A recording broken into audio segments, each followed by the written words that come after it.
اللہ اکبر اللہ اکبر۔ زمانے بعد آج اس مسجد میں اذان ہو رہی ہے۔ اتفاق ہے کہ ایک مسلم مسافر ادھر سے گزرا اور اس گاؤں میں ویران پڑی مسجد میں نماز ادا کرنے کی اجازت چاہی۔ اس مسجد کی متولی گیتا کماری نماز ادا ہوتے دیکھ کر بہت خوش ہیں۔ ریاست بہار کے کھربھیا گاؤں میں برسوں سے کوئی ایک بھی مسلمان آباد نہیں ہے، اس لیے مسجد ویران پڑی ہے۔ یہ گاؤں دارالحکومت پٹنہ سے تقریباً 40 کلومیٹر دور ہے۔ اس مسجد میں کوئی اذان دینے یا نماز پڑھنے والا نہیں ہے، تاہم اس کی دیکھ بھال کی ذمہ داری پڑوس میں رہنے والی گیتا کماری اور ان کے بھائی کوشل کشور نے لے رکھی ہے۔ وہ اس کی حفاظت اور صفائی کا خیال رکھتے ہیں۔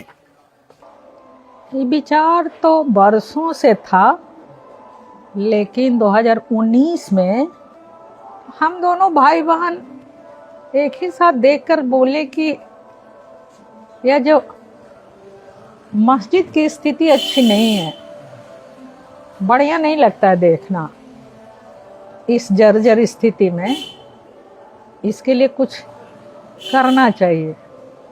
اور اسی کے بعد اس کا نرمان کاریہ شروع ہوا۔ یہ مسجد بوسیدہ ہو کر منہدم ہو گئی تھی اور گائے بھینس کا استبل بن چکی تھی۔ پھر گیتا اور کوشل نے اس کی مرمت کروائی۔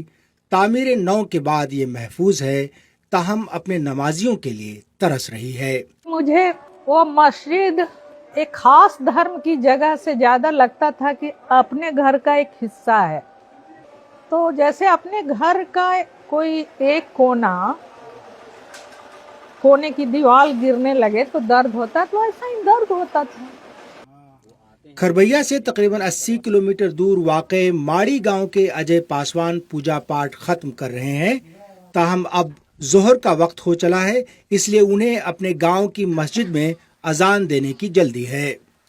تقریباً 200 برس پرانی یہ مسجد بھی اب مسلمانوں کی موجودگی سے محروم اور ایک طرح سے ویران پڑی ہے۔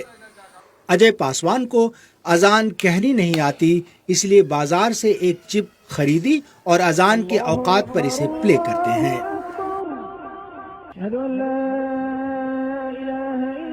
یہ پروگرام ایک ہو گیا۔ ہم 3 دوست تھے، ٹھیک ہے، تو یہ راستے سے آ رہے تھے، آئے تینوں مل کے۔ اب تینوں مل کے آئے تو بیٹھے، بات وچار ہوا، تو یہ جو فرش دیکھ رہے ہیں اس میں بہت جنگل تھا، تو تینوں مل کے صاف کرنا چالو کر دیے۔ صاف کرتے کرتے کرتے مطلب اب سوچے نہیں ایسا نہیں ہوگا، یہ فرش کے بنایا جائے۔ فرش کے بنا دیے۔ فرش کے بناتے بناتے پھر سوچے نہیں اس میں سانج بتی ہو گئے، اگربتی الحمان جلاوے تو ذرا اچھا رہے۔ وہاں سے مطلب ہم لوگ کا موڈ چینج ہوتے چلا گیا۔ پھر سوچے نہیں مائک لاؤ اور ایک مشین لاؤ، انجام دینا شروع کر دو۔ مسجد میں نہ تو کوئی امام ہے نہ ہی کوئی مؤذن، اور چونکہ گاؤں میں اب کوئی مسلمان رہتا ہی نہیں، اس لیے نماز پڑھنے کے لیے کسی کے مسجد میں آنے کی توقع بھی نہیں ہے۔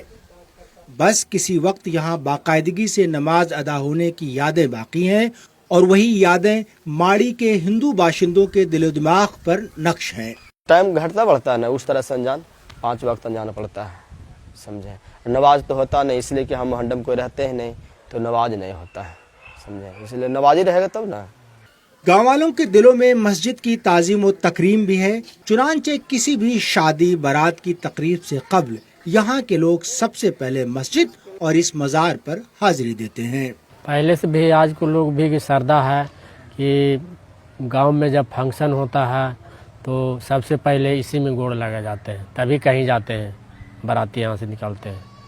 ایک ایسے وقت جب بھارت میں مذہبی جنون اور نفرت کی بنیاد پر سیاست کا ماحول ہے، جب مسلمانوں کے مذہبی مقامات کی توڑ پھوڑ اور مساجد کو متنازع بنانے کی خبریں ایک عام بات ہیں، تو اس ماحول میں اس ویران مسجد کے تئیں اس گاؤں کے ہندوؤں کی تعظیم و توقیر کا یہ عمل ایک مثال بن کر سامنے آتا ہے۔ ایک وقت تھا کہ ان گاؤں میں تقریباً نصف آبادی مسلمانوں کی تھی، تاہم تقسیم ہند کے دوران بہت سے لوگ پاکستان ہجرت کر گئے، اور جو بچے تھے وہ بعد میں متعدد بار ہونے والے فرقہ وارانہ فسادات کے سبب محفوظ مقامات پر نقل مکانی کر گئے۔ یہی وجہ ہے کہ اس خطے کے متعدد گاؤں میں ایسی درجنوں مساجد ویران پڑی ہیں، تاہم بعض گاؤں کے مقامی ہندوؤں میں ان کی تعظیم و تکریم کا جذبہ ہے، اس لیے محفوظ ہیں۔